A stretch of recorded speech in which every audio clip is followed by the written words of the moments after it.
Since childhood, Emma had always believed that love was the key to happiness. The romantic movies she adored painted a beautiful picture of love. A world where two people found each other, overcame all challenges and lived happily ever after. They loved each other with all their hearts, sacrificed for one another, and grew old together in peace. To Emma, these stories were not just entertainment, they were a reflection of reality, an inevitable journey that everyone would experience. She vividly remembered those winter evenings, wrapped in a warm blanket, her eyes fixated on the screen as romantic scenes unfolded.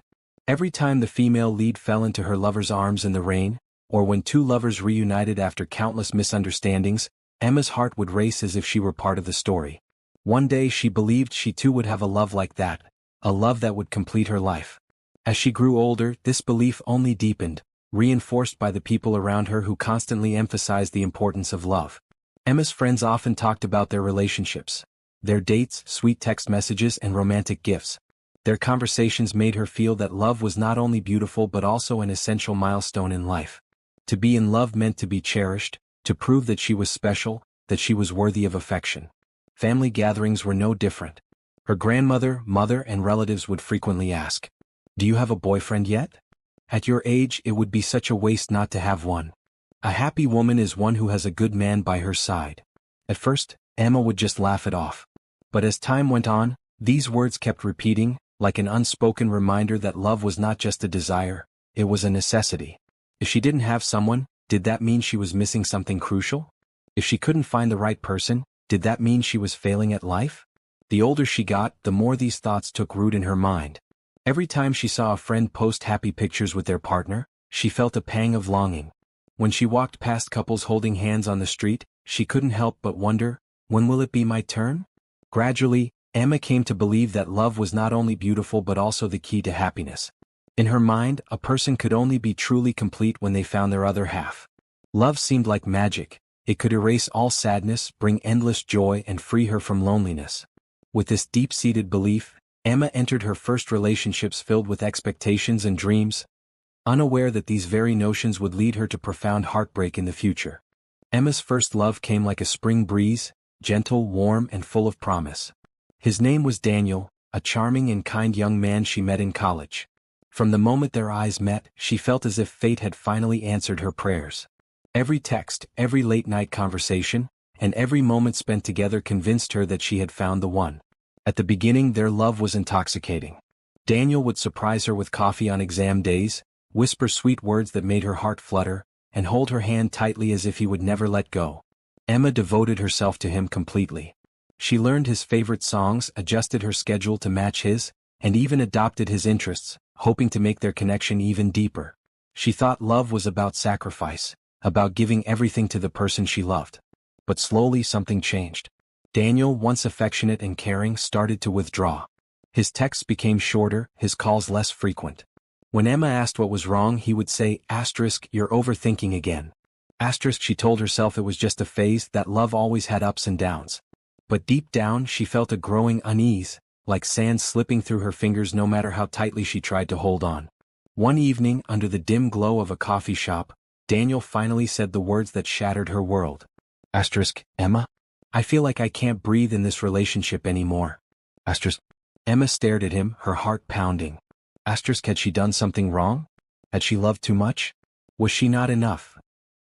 She wanted to beg him to stay, to promise she would change, anything to fix what was breaking. But before she could find the words, he stood up, gave her one last apologetic smile, and left. That night, she cried until her chest ached, until her body trembled from exhaustion. The love that once made her feel whole had left her empty, broken. She had given so much of herself, hadn't that been enough? But love, she soon realized, wasn't always about effort. Sometimes, people simply grew apart, no matter how much love was poured into the relationship. Yet Emma didn't learn that lesson right away. She fell in love again and again. Each time she told herself it would be different. Each time she believed this one would be the one to stay. And each time she lost herself in the relationship, trying too hard, loving too much, giving more than she should. One boyfriend adored adventure, so she forced herself to love hiking despite her fear of heights. Another was deeply invested in his career, so she patiently waited, convincing herself that his constant absence didn't mean he cared any less. But in the end, the result was always the same. The more she gave, the more she lost. One day, after yet another painful breakup, Emma sat alone in her apartment, staring at her reflection in the window. Her face looked tired, her eyes dull. Who had she become? She had spent so long trying to be what others wanted that she no longer knew who she was. It was then that a terrifying thought struck her, one that she had never dared to consider before. What if love wasn't the answer? What if she had been searching for happiness in the wrong place all along? And for the first time in her life, Emma wasn't sure if she wanted to fall in love again. After all the heartbreaks, Emma thought she would finally have time to rest and heal. But she didn't expect that after the pain of love, another invisible weight would begin to press down on her, the pressure from society. At first, it was just casual questions, harmless jokes from family and friends. Is anyone pursuing you these days? Why is a great girl like you still single? Don't be too picky, women have their prime years. Wait too long and you'll end up alone. Emma would brush it off with a laugh, trying to avoid the topic. But the more she dodged it, the more these reminders seemed to appear, as if everyone believed that her life only had meaning if she had a man beside her. The greatest pressure came from her family. Her mother, a traditional woman, firmly believed that a woman's happiness lay in a stable marriage. She couldn't understand why her daughter, beautiful, talented, was still single at this age. Every family gathering, her mother would gently but persistently remind her. You're not getting any younger, sweetheart. You can't stay alone forever. A woman without a husband, who will she rely on later in life? Those words felt like tiny blades, cutting into Emma's heart little by little. She knew her mother cared for her, but she wished her mother could understand that she wasn't ready yet, that she didn't want to rush into a relationship just because of her age. But every time she tried to explain, her mother would only sigh and say, I just worry about you. If you don't settle down soon, what will people think? Society wasn't any kinder. Every time Emma scrolled through social media, she was bombarded with pictures of friends showing off wedding rings, engagement announcements, and happy family moments. Status updates like, getting married is the best decision of my life, or finally found the one I'll spend forever with, made Emma feel uneasy. Was she going the wrong way? Was she truly missing something in life by being alone? She started doubting herself. There were nights when Emma lay awake, wondering if she was too different from other women. Should she just say yes to the next man who came along just to silence the pressure? Should she put her dreams and personal passions aside, just to fit into the mold that society expected of her? The more she thought about it, the more exhausted she felt. Family dinners were no longer enjoyable. Conversations with friends became awkward because they had moved on to another phase of life, while she was still stuck in between choices. Until one day, Emma realized something important. Why was she living according to other people's expectations? She looked back at her past relationships, the painful moments when she had tried to hold on to a love that wasn't meant for her. And now she was facing another kind of pressure, not from love but from the world around her. For the first time in her life, Emma asked herself, what does true happiness mean? She didn't have the answer yet. But she knew one thing. If she rushed into a relationship just to please others, if she ignored her own feelings out of fear of being judged, then she would lose herself all over again. And Emma refused to let that happen again. Months of struggling between societal pressures and her own desires, Emma realized that she needed to pause and truly understand herself. She began asking herself a question she had never considered before. If I don't have someone by my side, how will I live? The question scared her. In the past, she had always pursued love as if it were an essential part of life, an irreplaceable pillar of support. But now she decided to walk alone, even if she had no idea what lay ahead. Learning to enjoy solitude. The first days were not easy. Emma was used to waking up to good morning texts, to having someone check in on her every evening. Now, silence enveloped her and loneliness crept into her mind. But instead of letting it consume her, Emma chose to face it. She learned to enjoy a cup of coffee in the morning without rushing to reply to someone's message. She took walks alone in the park, feeling the wind brushing through the leaves, listening to the sounds of life she had never noticed before. Instead of watching romantic movies and dreaming of a perfect love, she turned to films that inspired self-growth and books that spoke of personal journeys. She started writing a journal. Every day she documented her thoughts, her fears, the little things that made her happy. Through each page, Emma slowly began to understand her own emotions. Rediscovering forgotten passions. When she was in relationships, Emma had often set aside her personal interests to prioritize her partner. She used to love painting, had once wanted to learn to play the piano, and had dreamed of traveling alone to faraway places. But all those passions had been forgotten in the years she placed love above everything else. Now she decided to live for herself. Emma signed up for a weekend painting class. Her first brushstrokes were clumsy, but the joy of creating something, of expressing her emotions through colors, was exhilarating. She learned how to cook, not to impress anyone, but simply to enjoy the pleasure of a delicious meal made with her own hands. She booked a trip to an unfamiliar city, a journey with no one beside her. For the first time in her life, Emma boarded a plane without holding anyone's hand. She wandered through ancient streets, relishing the freedom of moving at her own pace, unbound by someone else's schedule. And along the way she realized she could still laugh, still feel happy, even without a romantic love in her life. Accepting herself and finding inner peace. There were still nights when Emma felt lonely. But she was no longer afraid of it.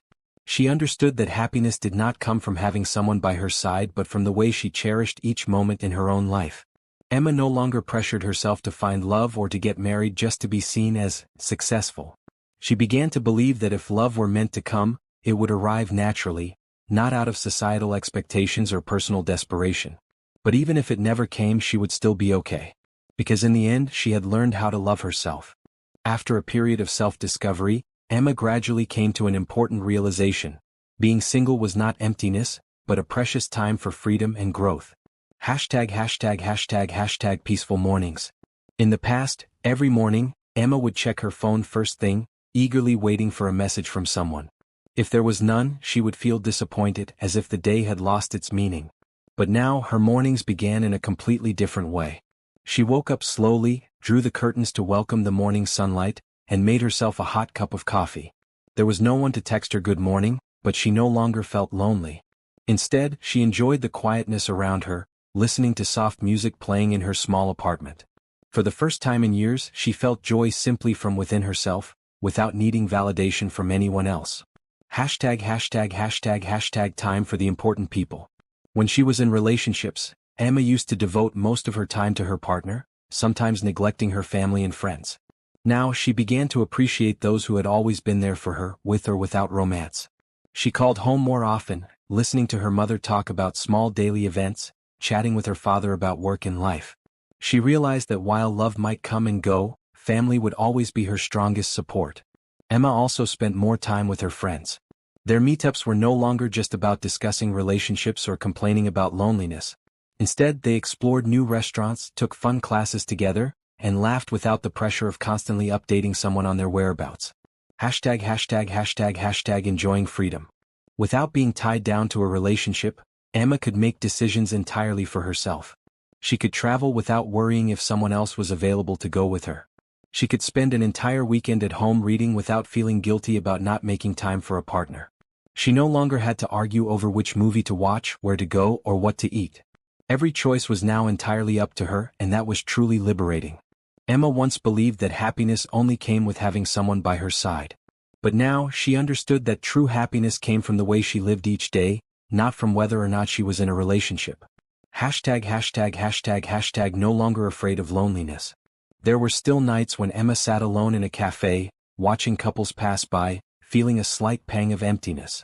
But she was no longer afraid of it. Because she had realized that loneliness was not something to fear, but a natural part of life. Instead of trying to fill that void with a rushed relationship, Emma chose to embrace it. She knew that if love came, she would welcome it calmly, without placing all her happiness in someone else's hands. And if love didn't come, she would still be okay. Because Emma had found another kind of love, the love for herself. After a long journey filled with many emotions, Emma realized that happiness does not depend on having someone by her side, but on how she embraces each moment of life. Learning to love herself.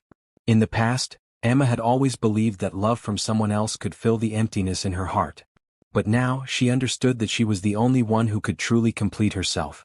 She started dedicating more time to self-care. No longer did she eat hastily or take care of her appearance just to impress someone. Instead, she focused on what made her feel healthy and happy. Yoga sessions helped her relax, Books opened her mind to new perspectives, and evenings spent watching movies or cooking alone became moments of enjoyment rather than loneliness. Emma stopped comparing herself to others. She understood that everyone has their own journey, and happiness does not have to look the same for everyone. Love is not a salvation. Looking back on her past relationships, Emma realized that she had once placed too much expectation on others to bring her happiness. But love, no matter how beautiful, is not everything. She understood that a healthy relationship is not about two people depending on each other to find meaning in life, but about two whole individuals sharing their happiness without making each other their sole source of fulfillment. If in the future she met someone right for her, it would be wonderful. But if not, she was no longer afraid. Because her life still had value with or without love. Happiness comes from within. One afternoon, as Emma sat with a cup of coffee watching the sunset, she suddenly smiled. There was no sweet message lighting up her phone, no arms wrapping around her from behind, yet she felt at peace. She realized that happiness is not a destination but the way we live each day. Happiness does not lie in someone else's hands, it lies within our own hearts. And at that moment, Emma knew she had truly found happiness in her own way. After a long journey of challenges and self-reflection, Emma was no longer haunted by the thought that she needed a relationship to be happy. She no longer dreaded parties where people would ask, "When are you getting married?" or lonely evenings spent by herself. Instead, she embraced life on her own terms, free, serene, and complete. Enjoying life to the fullest. Emma started planning trips she had once postponed out of fear of traveling alone. She booked a ticket to Italy, where she could wander through ancient streets, sit at a small cafe, and immerse herself in a good book without needing company. She took photos not to post on social media to prove anything to anyone, but simply to capture beautiful moments for herself. She also found joy in the simplest things, sipping tea on a slow morning, watching her favorite movies without having to compromise on choices, and engaging in deep conversations with friends without rushing off to meet someone else. Love is no longer a goal, but something natural. Emma did not reject love, but she no longer chased it as a requirement for completeness. If someone were to come into her life, they would be a part of the happiness she had already built, not the source of it. She understood that a truly strong relationship is one where both people are complete within themselves, not looking to the other as their only pillar of support. And if someone special arrived, she would welcome them with a sense of calm, without expectations or pressure. Inner peace. One evening, Emma sat on her balcony, watching the sunset paint the sky in hues of gold and orange. She closed her eyes, feeling the cool breeze brushing against her skin, listening to the steady rhythm of her own heartbeat, a heartbeat that was at peace, no longer restless or uncertain. She smiled. Not because someone had sent her a good-night message, not because someone was waiting for her somewhere, but simply because she felt happy, a quiet, natural happiness that came from within herself.